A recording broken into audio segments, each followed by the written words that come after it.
Bonjour les amis, bienvenue sur CYP Stories.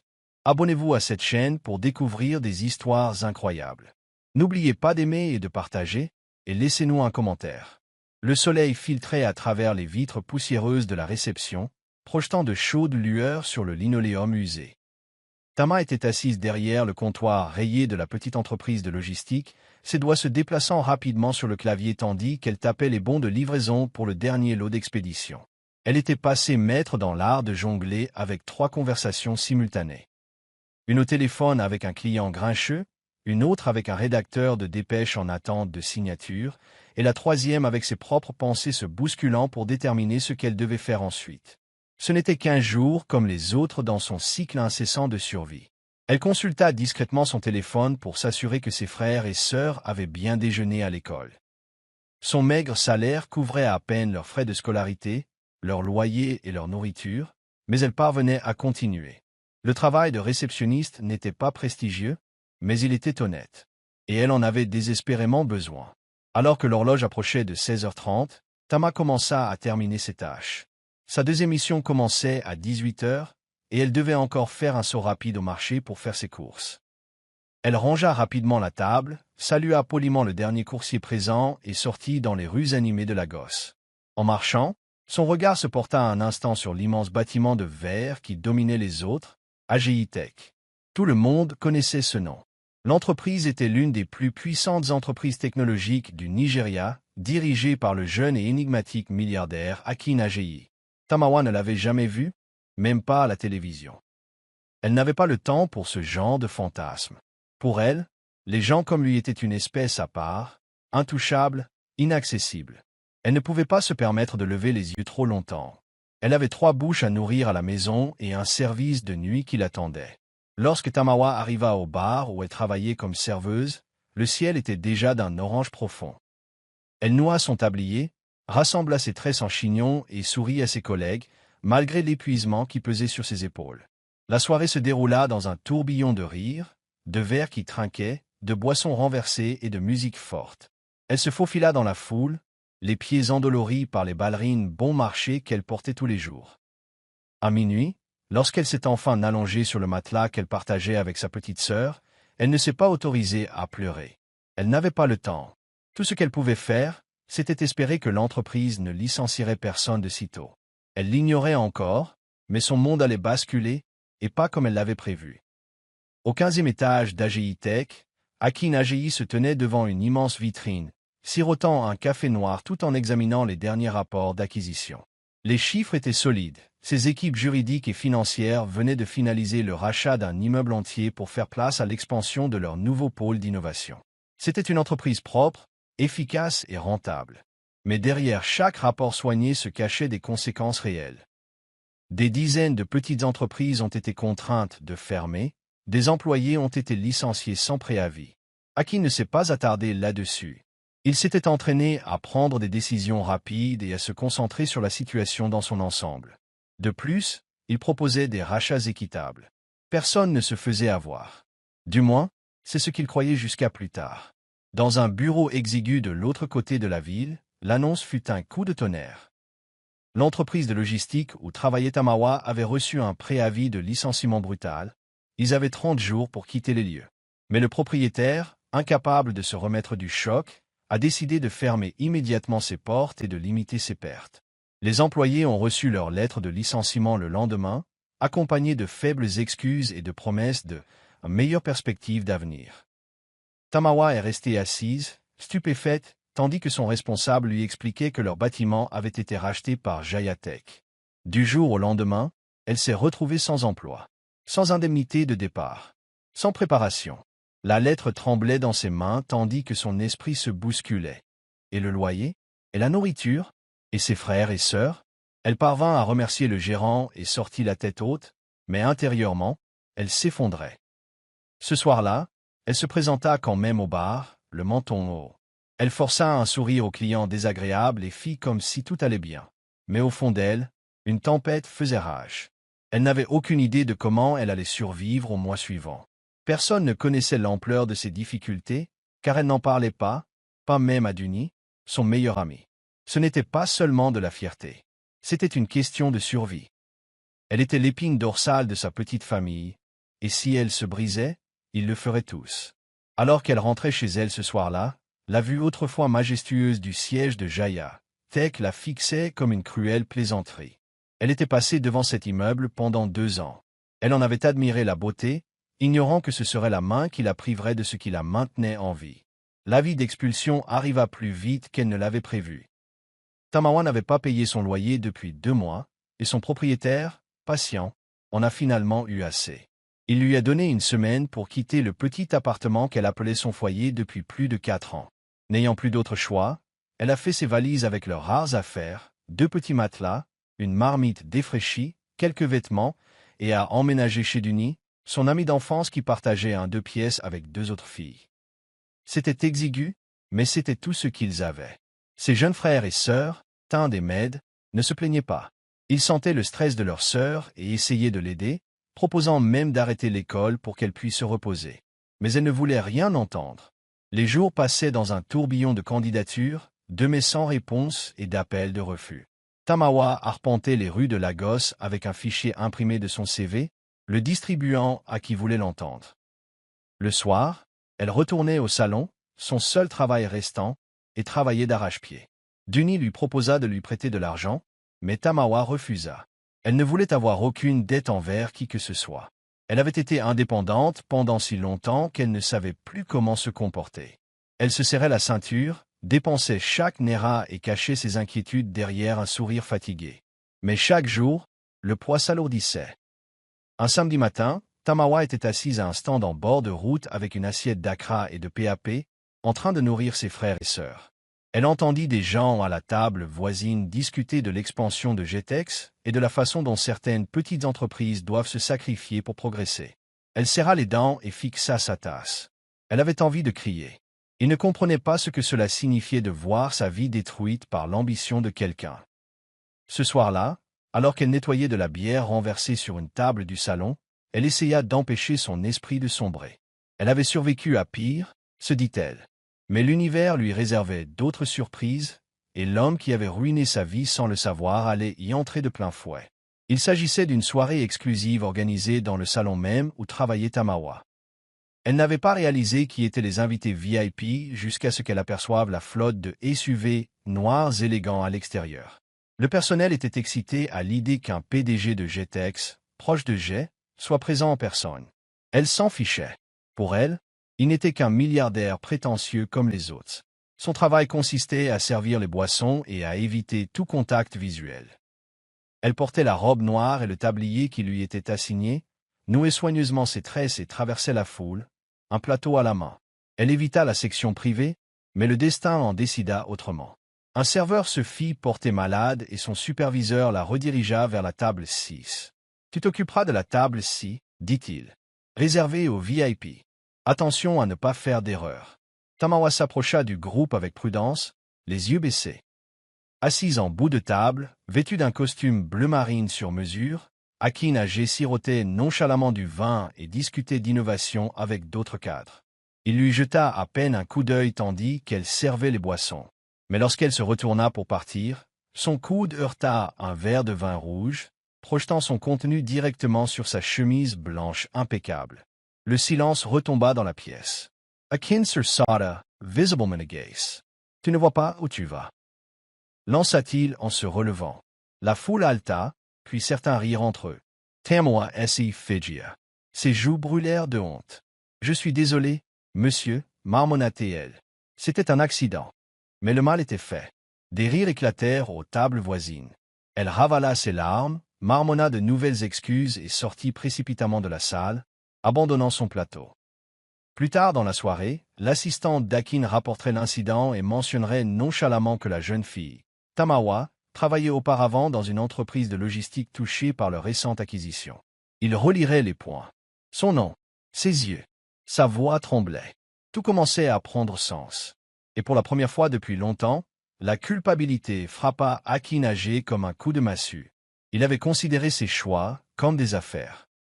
Mais soudain, ils avaient un visage. Et ce visage le hantait plus qu'il n'était prêt à l'admettre. Akin était assis seul dans son bureau, le léger bourdonnement de la climatisation ne parvenant pas à apaiser le trouble grandissant qui l'envahissait.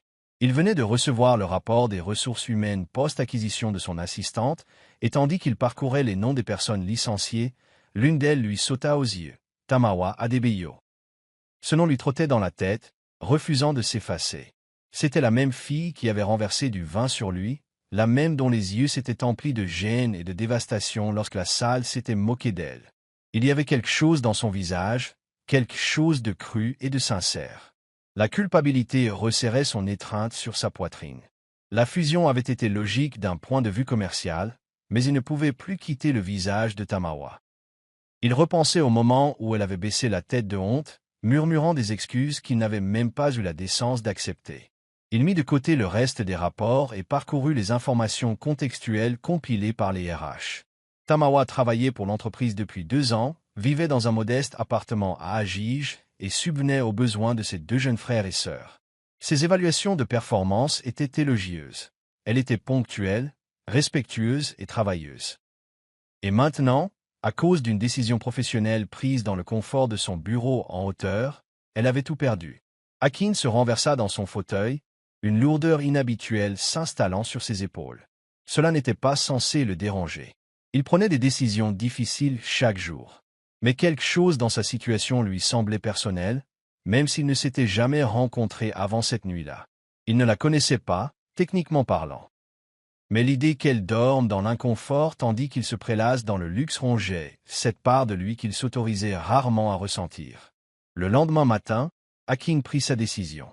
Il appela David, son meilleur ami et associé, et lui demanda de la localiser discrètement. David était curieux, mais n'insista pas lorsqu'Akin lui dit « Je crois que j'ai ruiné sa vie sans le vouloir ». Quelques heures plus tard, Akin avait une adresse. L'appartement de Denis, où Tamao aurait séjourné avec ses frères et sœurs. Il fixa l'adresse un moment, les doigts tapotant sur le bureau. Ça ne lui ressemblait pas de s'immiscer dans la vie des employés, et encore moins de leurs anciens. Mais quelque chose lui semblait différent. Il ne s'agissait pas seulement de réparer une erreur. Il avait besoin de la voir, de s'excuser et de lui proposer quelque chose qui pourrait restaurer ce que son entreprise avait pris. De la culpabilité, oui.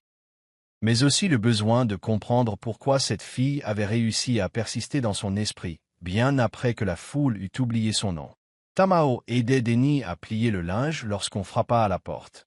Elle ne s'attendait pas à voir quelqu'un froncer les sourcils quand Denis, regardant par la fenêtre, serait dit « Tommy, il y a un homme dehors. Un SUV noir. 3 hommes en costume. » Et, attendez, Denis entr'ouvrit la porte, et Kenage lui-même apparut dans le couloir, vêtu d'une chemise décontractée, sans aucun agent de sécurité en vue, avec une expression étonnamment hésitante. Tamao cligna des yeux, incrédule, figé à mi-chemin de ses pieds. « Que fais-tu ici » demanda-t-elle finalement, se levant et serrant le tissu dans ses mains. Sa voix était posée mais tranchante. Peu lui importait qu'il soit riche ou puissant. Elle était fatiguée et sa fierté peinait à tenir. Akin s'éclaircit la gorge et jeta un coup d'œil à Denis, qui, prenant la parole, disparut dans la pièce voisine. « Je suis venu m'excuser » commença-t-il d'une voix plus basse que d'habitude. « Je ne connaissais pas ton nom ce soir-là au bar. J'ignorais que tu étais l'un des employés licenciés à cause de la fusion. » Tamao haussa un sourcil, l'air indéchiffrable. « Alors tu es venu t'excuser » demanda-t-elle sèchement. « Excuses acceptées. Tu peux partir maintenant. » Mais Akin ne bougea pas. Il s'avança, les mains légèrement levées dans un geste désarmant. « Non, je veux faire plus que m'excuser. Je sais que ce qui s'est passé n'était pas juste, et je veux t'aider, même si c'est juste pour te proposer un nouvel emploi ou un meilleur logement pour un temps. » Ces mots ont été prononcés précipitamment, mais sincèrement. « L'amaquar de Tamao S.I. Sarah. Parce que tu te sens coupable, demanda-t-elle. Parce que je t'ai embarrassé devant tes amis riches. Non, répondit-il rapidement. Parce que j'ai vu ce que ça t'a fait, et ce n'était pas bien. Laisse-moi faire quelque chose de bien. Tamao croisa les bras, les yeux plissés. Elle avait déjà entendu de la pitié. Elle s'accompagnait de faux sourires et de promesses creuses. Mais Akin semblait sincère, et elle détestait que cela la fasse hésiter. Pourtant, sa voix était ferme. Je n'ai pas besoin de charité, monsieur âgé. Akin hocha lentement la tête, absorbant ses paroles. Alors laisse-moi t'offrir mieux. Pas la charité, ni l'opportunité. Tu es intelligent. Motive. Tu n'aurais pas dû être pris entre deux feux. Le silence s'installa entre eux. Tamao était déchiré. Ses frères et sœurs avaient besoin d'aide, mais sa fierté était tout ce qui lui restait. J'y réfléchirai, dit-elle finalement d'un ton réservé. Mais ne vous attendez pas à de la gratitude pour avoir réparé quelque chose que vous avez cassé. Akin ne broncha pas. C'est juste, dit-il en hochant la tête avant de se retourner pour partir. Mais au fond de lui, il savait qu'il reviendrait. Tamao fixait le contrat pour la 3e fois, le cœur battant. Akin était revenu le lendemain, cette fois avec une offre officielle. Un poste temporaire d'assistante personnelle, avec tous les avantages sociaux, un salaire décent et des horaires flexibles pour s'adapter à ses frères et sœurs. Elle avait négocié avec acharnement, faisant clairement comprendre qu'elle ne souhaitait pas être la charité de qui que ce soit. Le contrat était strictement professionnel, renouvelable mensuellement et entièrement à ses conditions. Denny avait haussé les sourcils, sceptique face à la soudaine gentillesse du milliardaire. Mais Tamao était lasse de lutter. Si elle pouvait gagner de l'argent et reconstruire sa vie, elle saisirait cette opportunité. L'orgueil l'avait nourrie pendant si longtemps, mais il fallait maintenant qu'elle fasse place à la survie. Elle signa l'offre d'une main ferme, se préparant déjà mentalement à intégrer son monde sans se faire avaler. Les premiers jours furent étranges. Akin gardait ses distances, respectueux de ses limites.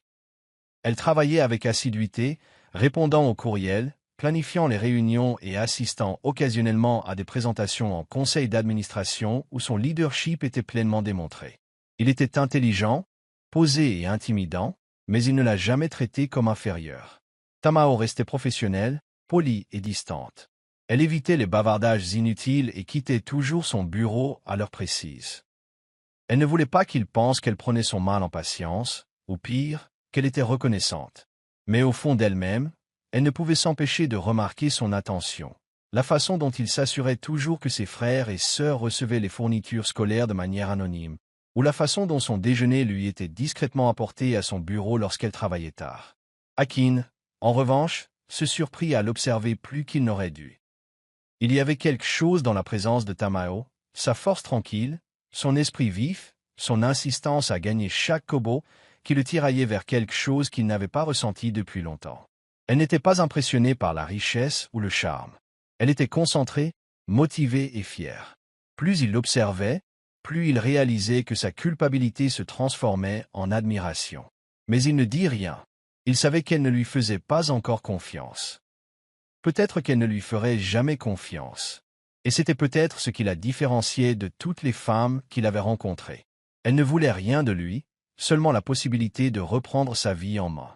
Les choses prirent une tournure inattendue lorsque Tamao reçut une lettre de l'école de ses frères et sœurs l'avertissant d'une expulsion imminente pour frais de scolarité impayés. Elle cacha la lettre pendant 2 jours, ne sachant que faire. L'appartement de Denny était déjà trop exigu, et leur présence créait des tensions avec ses colocataires. N'ayant plus d'autre choix, elle finit par s'approcher d'Akin, la voix basse, l'orgueil meurtri. « J'ai besoin d'un endroit où rester avec mes frères et sœurs. Juste pour un temps. » Akin n'a pas hésité. Il s'arrangea pour qu'ils emménagent dans la maison d'hôte de sa propriété le jour même. Elle était spacieuse, calme et complètement séparée du bâtiment principal. Elle lui en fut reconnaissante, mais ne dit rien. Dans son monde, la gratitude s'accompagnait d'attente. Et elle n'avait plus rien à donner. La transition fut difficile au début. Les enfants étaient timides, dépassés par leur nouvel environnement. Tamao restait sur ses gardes, restant souvent à l'écart après le travail. Mais petit à petit, les choses ont commencé à changer. Akin tenait à venir le soir, parfois avec des encas, parfois juste pour dire bonjour. Un soir, il la trouva assise sur le porche, regardant ses frères et sœurs jouer. Ils parlèrent, d'abord maladroitement, de livres. D'économie et de leurs plats préférés d'enfance. C'était devenu une habitude. Les conversations nocturnes sous la douce lumière du porche. Akin apprit que Tamao rêvait autrefois de devenir avocate, mais qu'elle avait abandonné l'université à la mort de sa mère. Tamao apprit qu'Akin bégayait enfant et qu'il avait peur de parler en public. Les murs commencèrent à se fissurer. Akin se surprit à attendre avec impatience leur discussion du soir. Il n'a jamais insisté, il a juste écouté. Et Tamao, malgré elle, a commencé à voir l'homme sous son image de milliardaire. Il avait des défauts, parfois gênantes, mais réels. Pour la première fois depuis longtemps, elle se sentait perçue, non pas comme une personne luttant pour sa survie, mais comme une femme pleine de rêves, de profondeur et de valeur. Et même si elle n'osait pas l'admettre à voix haute, quelque chose dans sa poitrine commençait à se dégeler. Lentement, de façon inattendue, et contre toute logique qui lui était chère. Les jours se succédaient lentement, mais quelque chose changeait, doucement, doucement, comme un ruisseau creusant dans la pierre. Tamao était toujours sur ses gardes, mais sa posture s'était relâchée. Son rire était plus facile en présence de ses frères et sœurs, et les soirs où Akin s'attardait un peu plus dans le couloir de la maison d'hôte après le travail, il se surprenait à discuter au-delà du travail et de la logistique. Un de ces soirs, assis sous la lumière extérieure tandis que Tynd et May jouaient à proximité, Akin lui demanda « Si les choses avaient été différentes, que serais-tu devenu ?» Tamao hésita. Personne ne lui avait posé cette question depuis des années. « Avocate, répondit-elle doucement. J'ai dû abandonner mes études après la mort de ma mère. Je n'avais pas d'argent pour continuer, mais je voulais défendre ceux qui ne pouvaient pas se défendre. » Akin ne répondit ni par la pitié ni par des promesses, juste par un hochement de tête significatif, comme s'il comprenait vraiment la perte. Quelques jours plus tard, il l'invita à l'accompagner pour une visite dans un orphelinat parrainé par la Fondation AG. Cela faisait partie d'une collecte de fonds d'entreprise programmée, mais il souhaitait qu'elle découvre le genre de travail qu'il appréciait au-delà du conseil d'administration. Tamao accepta à contre-cœur, ne sachant pas pourquoi elle était incluse. Mais en l'observant interagir avec les enfants, s'agenouillant à leur hauteur, riant, distribuant des livres et serrant dans ses bras les bambins qui s'accrochaient à ses jambes, elle découvrit une autre facette de lui, qui contredisait l'image froide et détachée du milliardaire qu'elle s'était forgée. Il n'était pas performatif. Il était présent, sincère. Sur le chemin du retour, assis à l'arrière de sa voiture, le silence s'installa entre eux. Ce n'était pas gênant. C'était une réflexion. Akin la regarda et dit « Je ne crée pas que des entreprises, Tamao. Je veux aussi créer des vies. Parfois, j'oublie. » Cette nuit-là, Tamao était allongée dans son lit, incapable de dormir. Elle revoyait leur conversation, les sourires des enfants, la chaleur dans le regard d'Akin. Elle commençait à voir un homme qui portait des fardeaux derrière des costumes de conseil et des expressions calculées. Un homme qui, pour des raisons qu'il ne comprenait même pas entièrement, voulait réparer ses torts sans tambour ni trompette. Elle ne savait toujours pas si elle pouvait lui faire entièrement confiance, mais son cœur commençait à vibrer de manières inhabituelles. Le mur invisible qui les séparait se fissurait, morceau par morceau. Elle ne se sentait plus comme une employée comme les autres. Et étrangement, pour la première fois depuis longtemps, elle ne se sentait plus aussi seule. La tranquillité qu'ils avaient bâtie fut brisée lorsqu'une photo apparut sur Internet. On y voyait Akin et Tamao sortir de sa voiture devant l'orphelinat. Les médias s'empressèrent d'échafauder des théories autour de la mystérieuse femme vivant dans le quartier d'AGI. Les blogueurs ont supposé qu'elle était sa maîtresse secrète, tandis que les rumeurs ont exagéré sa présence, celle d'une chercheuse d'or cachée enfin démasquée. Tamao était mortifié. Ce n'était pas seulement la couverture médiatique intrusive, c'était aussi la façon dont des inconnus se moquaient de son apparence, de ses origines et de sa relation avec Akin. Même au travail, les gens la regardaient différemment. Certains murmuraient dans son dos. La réceptionniste d'AGI la toisait du regard chaque matin, comme si elle attendait qu'elle trébuche. Tamao essaya de l'ignorer, mais l'humiliation lui collait à la peau comme une seconde peau. Elle avait tant lutté pour s'en sortir, et maintenant le monde la présentait comme une victime de charité s'accrochant au pouvoir. Akin, elle aussi, était furieuse. Il avait toujours gardé sa vie privée à l'écart du public, et cela lui a semblé une intrusion malvenue. Il a tenu une conférence de presse pour répondre aux rumeurs, niant toute liaison amoureuse, mais le mal était fait. Les blogueurs ont déformé ses propos, faisant passer ce démenti pour une confirmation. Sa mère, la chef, Madame Fink AGI, rentra d'un voyage à l'étranger juste à temps pour constater le chaos sur Internet. Elle fit une visite inattendue à la maison, élégante comme toujours dans son niro et son bouba traditionnel. Tamao fut surpris de se retrouver face à une femme redoutable, mais Madame AGI se montra chaleureuse, quoique légèrement calculatrice. En prenant le thé, elle observa Tamao d'un air pensif. « Tu es différent, dit-elle. Tu ne cours pas après son argent. C'est la seule raison pour laquelle ce scandale ne disparaîtra pas. Les gens ne comprennent pas ce qu'ils ne peuvent pas nommer. » Après le dîner, ce soir-là, Akin raccompagna sa mère à la porte. Elle marqua une pause, puis se tourna vers lui. « Tu veux protéger cette fille, n'est-ce pas ?» Akin hocha la tête sans hésiter. Madame Agéi sourit faiblement. « Alors épouse-la. » Akin se figea. « Quoi ?» Elle croisa les bras. « Pensez Y. Les médias ont besoin d'une histoire qu'ils ne peuvent pas déformer. Si vous l'épousez, même temporairement, cela change la donne. Tu la protèges. Tout est proteges. Et qui sait, peut-être que cela vous donnera, à tous les deux, un nouveau départ. » Akin rit de la suggestion, mais l'idée était semée. Cette nuit-là, seul dans sa chambre, il ne put dormir. L'idée de sa mère était folle, drastique. Mais en repensant à l'expression douloureuse de Tamao, à sa présence de plus en plus effacée depuis l'éclatement du scandale, cela ne lui semblait pas si ridicule. Et si le mariage n'était pas la fin, mais un moyen de protéger sa dignité? Le lendemain matin, Akin attendit la fin de son service avant de l'inviter à s'asseoir dans le jardin derrière la propriété. Tamao sortit prudemment, s'attendant à un sermon sur la frénésie médiatique ou à de nouvelles instructions. Au lieu de cela, elle trouva Akin qui faisait les 100 pas, l'air plus nerveux qu'elle ne l'avait jamais vu. Il ne perdit pas de temps. « Je veux t'épouser, » dit-il. Elle cligna des yeux. « Quoi ?» Il s'empressa de lui expliquer. « Juste pour un moment, légalement et publiquement. Pour calmer les médias et vous protéger, vous et vos frères et sœurs. Ce sera privé, tranquille. Aucune attente. Aucune pression. C'est juste une façon de changer le récit. Sinon, on ne te laissera pas tranquille. » Tamao le fixa comme s'il avait perdu la tête. « Tu veux que je sois ta femme, pour contrôler ton image ?» Sa voix était incrédule.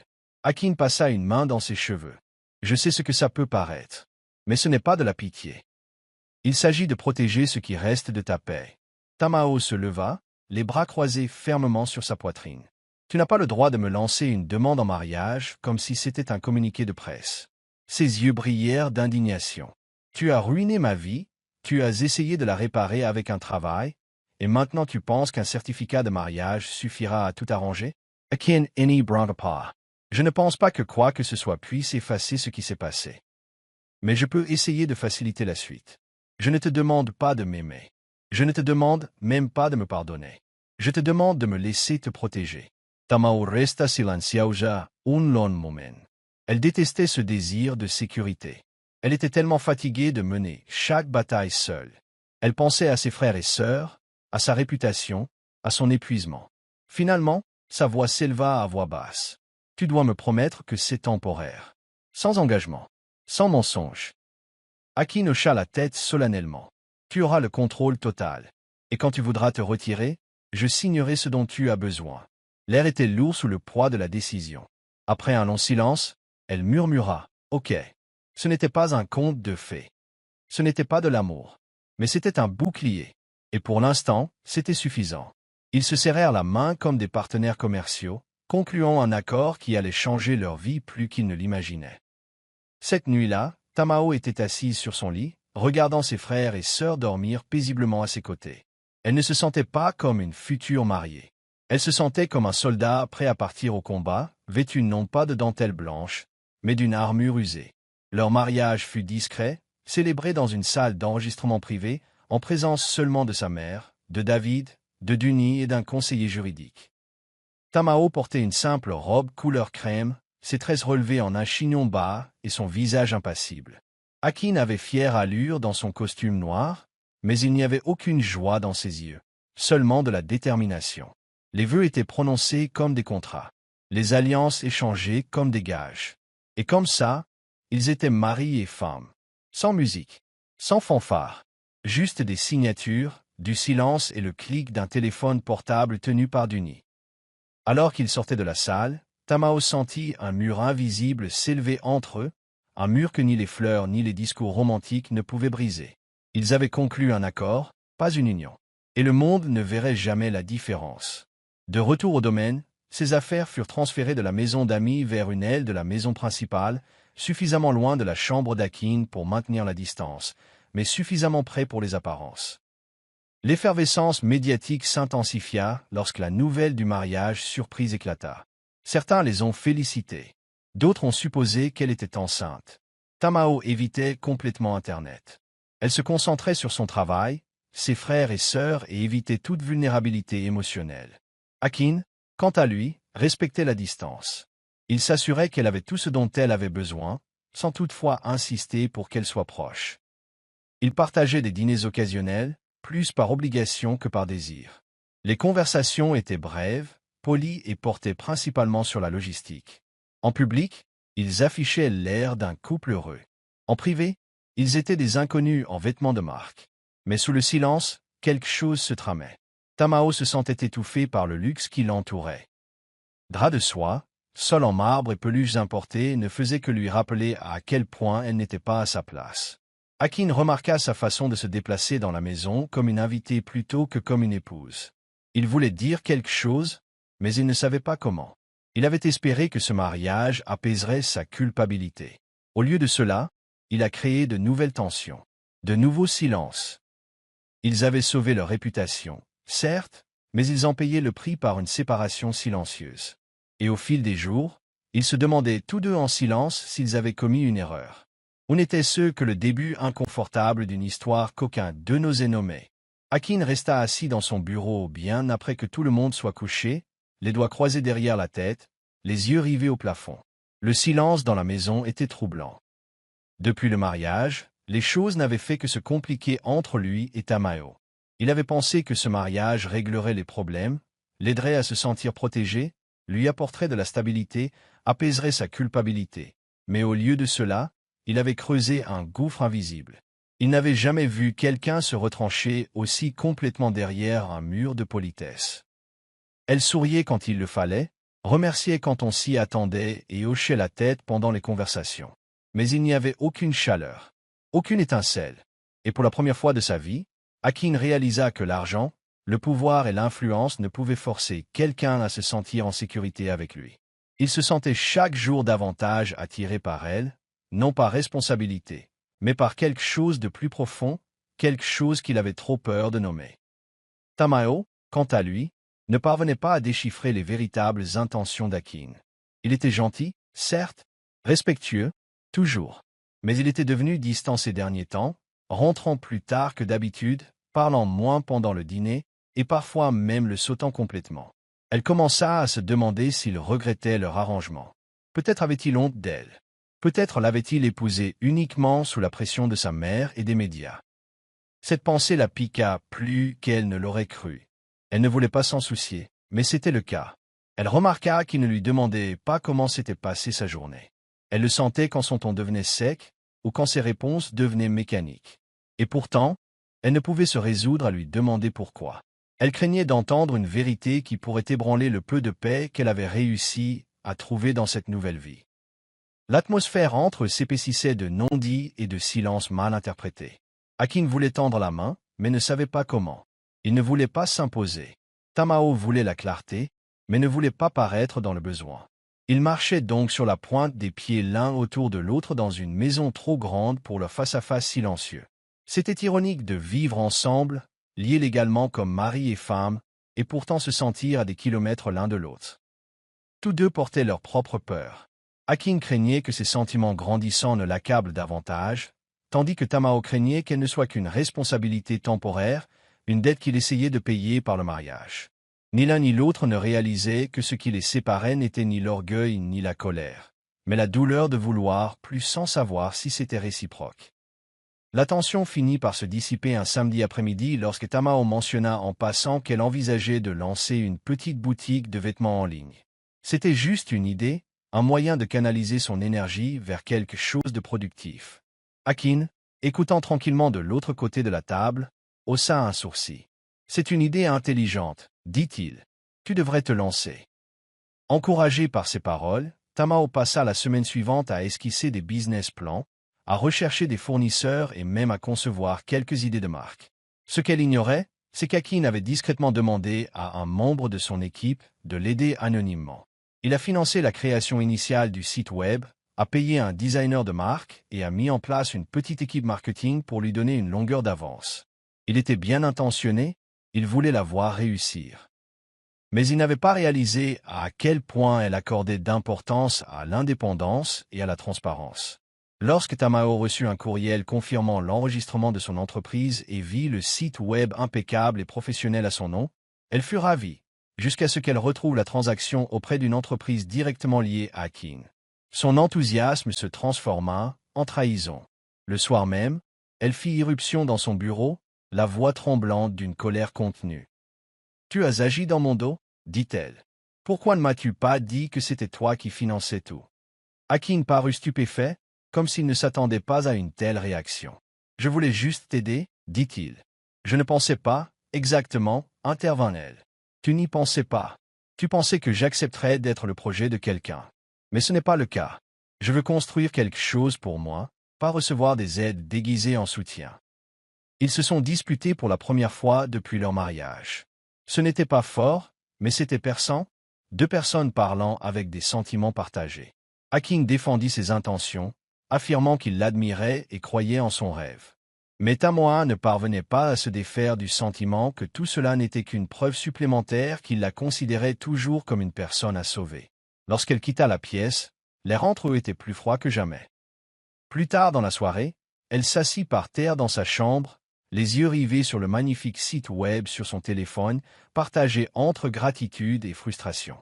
Elle n'avait jamais souhaité cette vie, cet homme, ni cet amour qu'elle commençait à ressentir. Mais maintenant, elle était prise au piège, et elle ne savait plus comment continuer à faire comme si de rien n'était.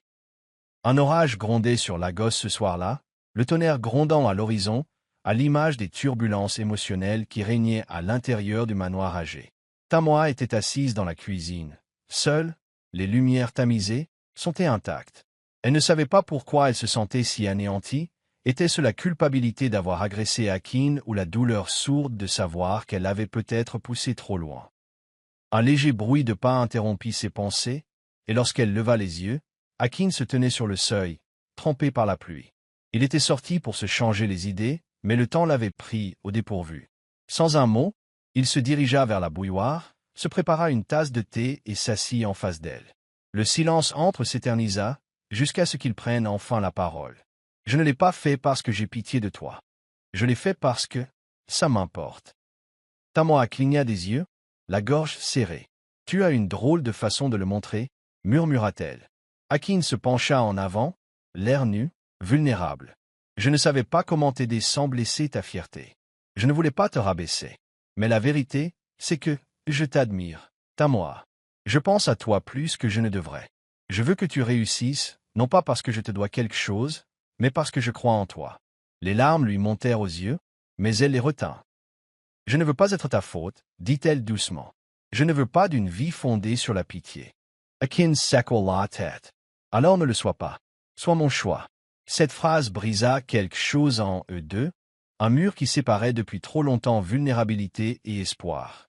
Et dans cette petite cuisine, bercée par le bruit de la pluie, leurs lèvres se rencontrèrent pour la première fois. Le baiser fut lent, hésitant, mais empli d'un désir inexprimé.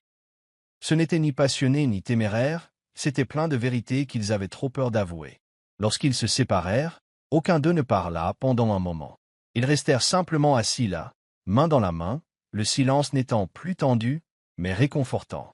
Cette nuit-là, ils ne dormirent pas dans des chambres séparées. Ils ne parlèrent pas de ce qui se passerait le lendemain. Tout ce qu'ils savaient, c'est que quelque chose avait changé. Il ne s'agit C'est plus d'une obligation. Il ne s'agissait plus d'un mariage de pitié. Il s'agissait de deux personnes découvrant qu'au milieu de débuts brisés, quelque chose de réel commençait à fleurir. Les jours qui suivirent leur parurent plus légers, comme si un voile s'était levé entre eux. Pour la première fois depuis leur mariage, Tamawa se réveilla au son des rires. Akin, vêtu d'un t-shirt et d'un jogging, avait rejoint ses frères et sœurs dans le jardin pour une partie de football matinale. Elle se tenait à la fenêtre, les bras croisés, souriant malgré elle. Ce soir-là, il l'invita à cuisiner avec lui, une expérience étrange mais amusante qui se termina avec de la farine sur le nez et des rires résonnants dans la cuisine. Ils commencèrent à passer de vrais moments ensemble. Ils ne se cachaient plus derrière la politesse ou le professionnalisme. Ils parlaient de souvenirs d'enfance, de peur, de rêves insensés. Tamawa découvrit qu'Akin aimait trop planter et était terrifié par les lézards. Akin a appris que Tamawa écrivait des poèmes au lycée et rêvait secrètement de voyager au Kenya. Leur relation a évolué lentement et naturellement. Il n'y a eu ni déclaration d'amour ni gestes osés. Juste des moments quotidiens emplis d'intentionnalité, des conversations nocturnes sur le balcon, des promenades tranquilles dans le jardin, la façon dont Akin tirait désormais toujours sa chaise au dîner, ou la façon dont Tamawa ajustait sa cravate avant les réunions. La tension avait laissé place à une tendresse discrète qu'aucun d'eux n'avait anticipée. Akin ne se sentait plus comme un homme cherchant à réparer ce qu'il avait brisé.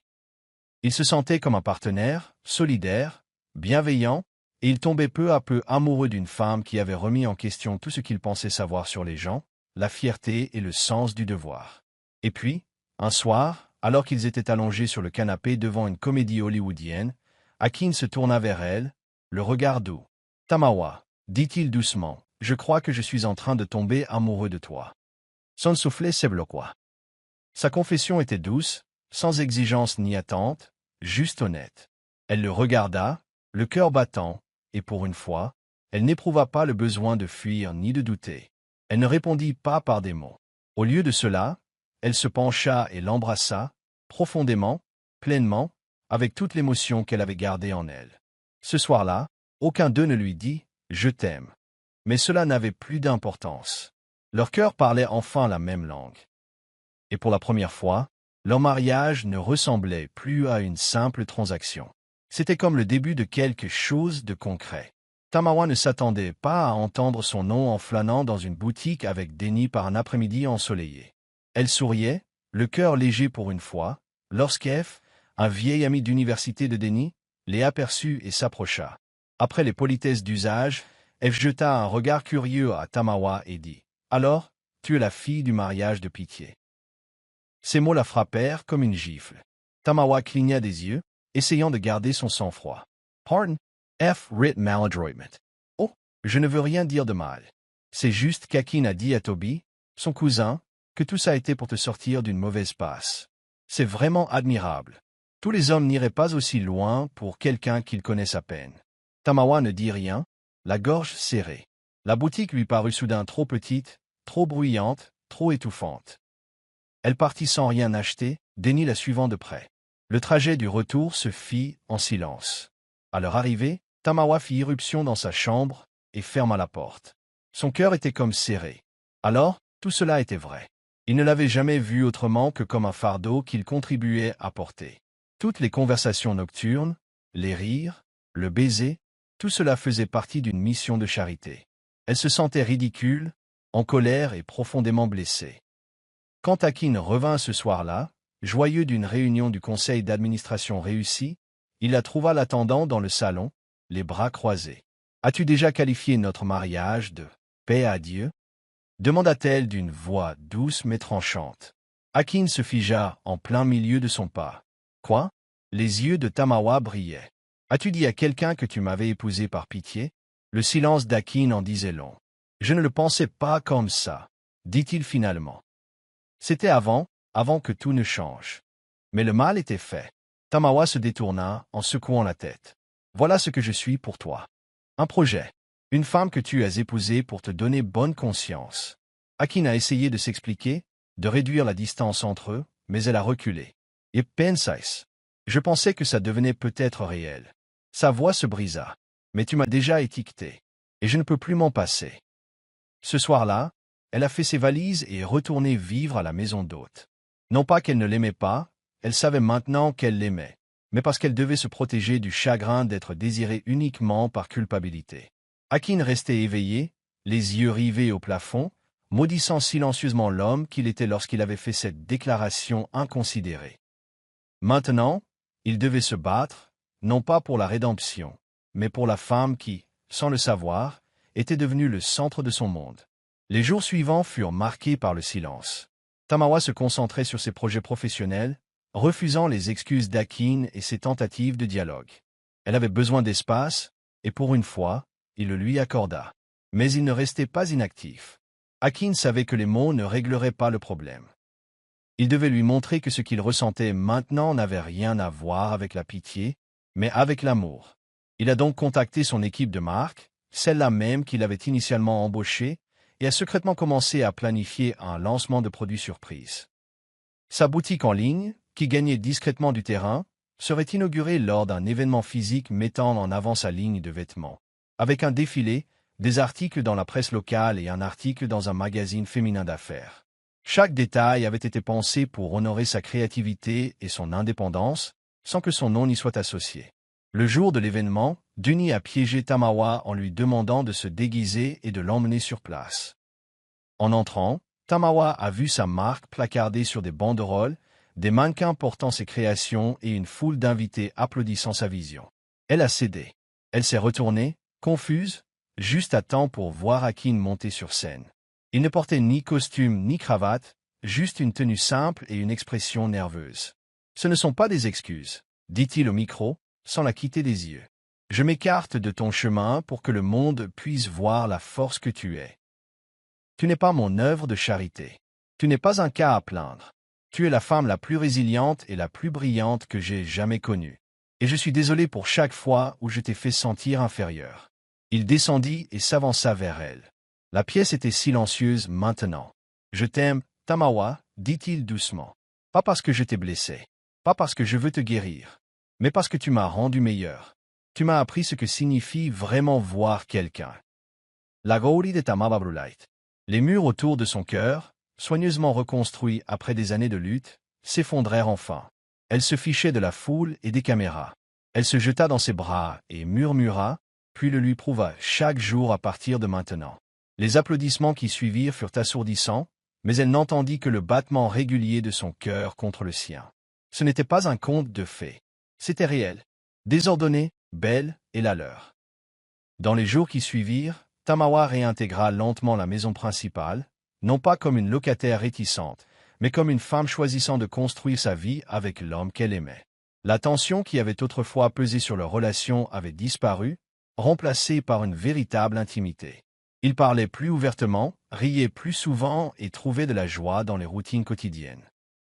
Préparer le dîner ensemble, danser pieds nus dans la cuisine, se disputer gentiment pour savoir quels films de Nollywood étaient les plus dramatiques.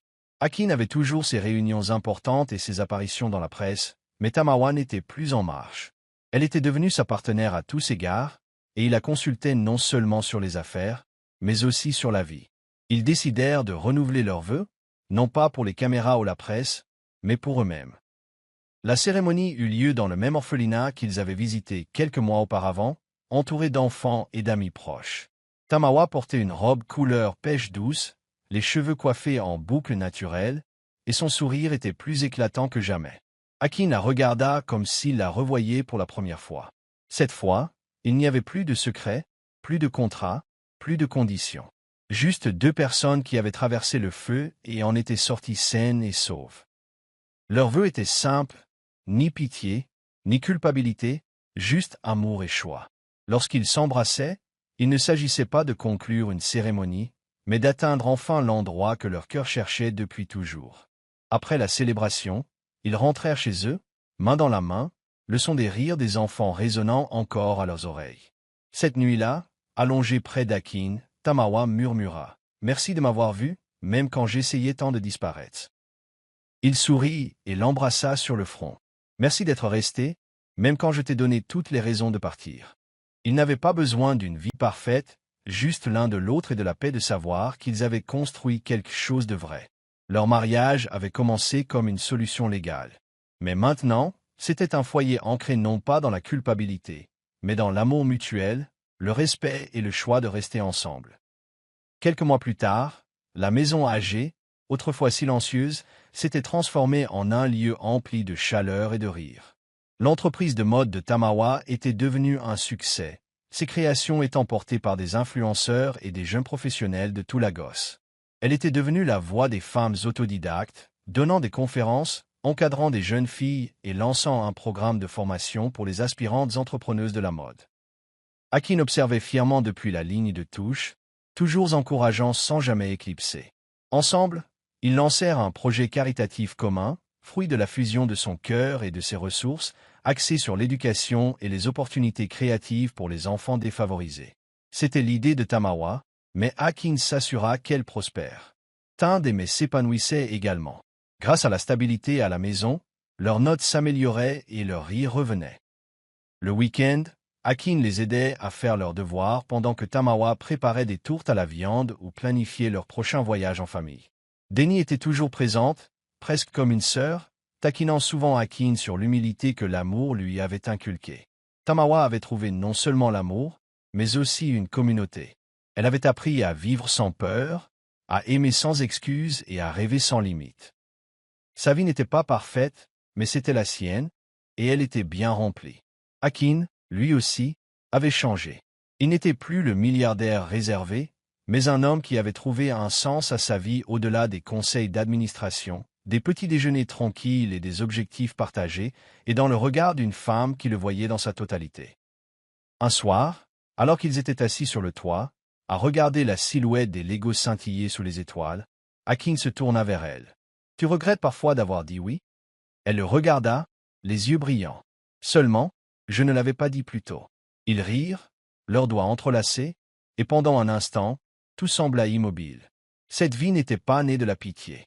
Elle était née de la grâce, de la croissance, du courage d'affronter ses erreurs et du choix d'aimer malgré tout. Et à cet instant, sous un ciel étoilé, Tamawa et Akin surent qu'ils avaient trouvé quelque chose de rare. Non seulement la rédemption, mais une seconde chance de vivre quelque chose de vraiment beau. Merci d'avoir regardé. Dites-nous ce que vous avez aimé dans cette histoire. N'oubliez pas d'aimer et de vous abonner. Activez également la notification de publication pour recevoir de nouvelles histoires.